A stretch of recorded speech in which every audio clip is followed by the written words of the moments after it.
So ngayon po sir, pag-usapan na po natin ang mga programang pangkalusugan po ng inyong tanggapan.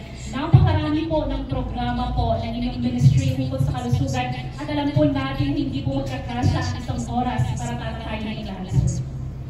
Tama ka dito, Shahana, napakarami po ang ating vertical programs. Sa katunayan po, meron tayong 48 at ito po ay in different clusters. Ito ay pinapakpad natin sa buong region through our provincial counterparts as well as city health offices and RHUs na siya mismo ang ating pwersa doon sa baba.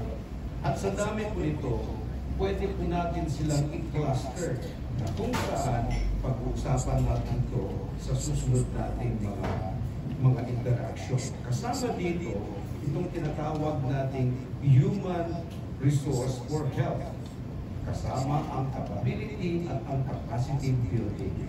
Sumusunod po dito ay yung ating health facility enhancement na kung saan pinapaganda natin ang ating mga hospitals, ang ating health centers, pati na rin po ang ating barangay health station. Kasama po dito ang tinatawag nating public health program implementation, yung ating enhanced hospital services, yung ating disaster and outbreak response, at marami pa pong mga sangay ng ating kagawaran. Okay. So sir, unahin po natin itong public health. Pero bago yan, panoorin po na muna natin.